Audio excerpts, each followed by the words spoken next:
بله سلام علیکم، بفرمایید. سلام، خسته نباشید آقای انصاری. سلامت باشید خواهر گرامی، بفرمایید. ببخشید، فاطمه هستم، از ایران مزاحمتون میشم. خسته نباشید میگم به شما و همکاراتون. انشالله خدا یاری و نگهدارتون باشه. سلامت باشید خواهر گرامی.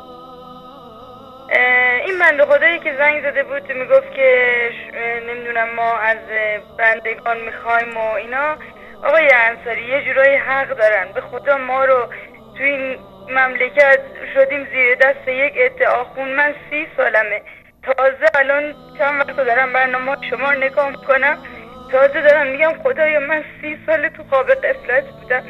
30 سال همه خواسته ها ما از کسای دیگه غیر از خدا خواستم، توبه کردم. انشالله خدا توبه‌مو قبول کنه. میخوام بگم حق دارن، اینا باید روشن بشن، باید یکی به راه راست هدایتشون کنه. بله. واقعا من الان با کسی هر کی میشینم صحبت میکنم، من چند وقت اگه خدا بخواد اگه قبول کنه هدایت شدم. با هر کس میشینم صحبت میکنم میگن که نه این نیست، ما حاجتمون از اونا شفیعانمان. آیه قرآن نشونشون میدم، در قرآن ما، در قرآن هایی که نزد ماست، همه جا من دون الله و آقای انصاری من دون الله و بت معنی کردن. من نشون میدم اینو، میگم که نه اینجا نوشته بت، ما که بت پرستی نمی کنیم. میگم بابا عربیش من دون الله یعنی غیر از خدا، هر چیز غیر از خدا قبول نمی کنن. میگن نه ما چطوری میتونیم بعد از 40 سال 50 سال هر کس دور و بریام صحبت میکنم، ما چطوری میتونیم حرم نریم، چطوری میتونیم حاجاتمون از اون نخوایم. این کفره، این اشتباهه.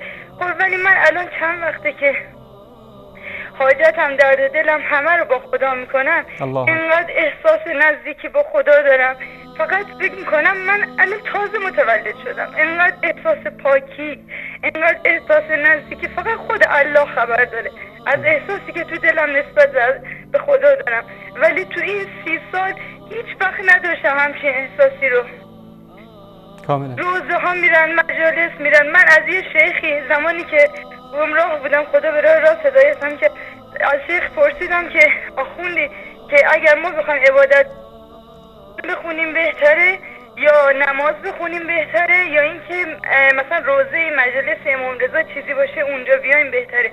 برگشت گفت که قرآن و نمازم خوبه، ولی اگه مجلس روزه باشه بدونی فلان جا روزه است، باید دست از اینا برداری بیای روزه امام حسین. همچین جوابی رو برگشت به من داد. الله. که من همین الان که روشن شدم، الان که احساس میکنم خدایا من تو جهل بودم، تو گمراهی بودم، خدا توبه پذیره، توبه کردم به درگاهش. انشاءالله توبه‌مو قبول کنه. آمین. با کمک شبکه‌های شما، با کمک آیات توحیدی که خود قرآن داره. قرآن مثل یه چراغ روشن توی تاریکی هست. از همه میخوام حتی کوچکترین شکی اگه تو دلشون کردن فقط قرآن بخونن، فقط قرآن بخونن، که قرآن مثل یه چراغ، خدا هر کی رو بخواد هدایت کنه هدایت میکنه. تو یک تاریکی صحرا یک سوسوی نوری از اون کنار دیده میشه، اون آیات نورانی روشن قرآنه. کاملا. همینو میخواستم بگم. تشکر. از اینکه التماس دعا داشته باشم ازتون برای تمام شیعیانی که تو گمراهی به سر میبرن، انشالله روشن شد. آمین. آمین. تشکر از شما خواهر گرامی. الله متعال شما را در این راه ثابت قدم بداره. خدا نگهدارتون. تشکر از شما. خدا نگهدارتون.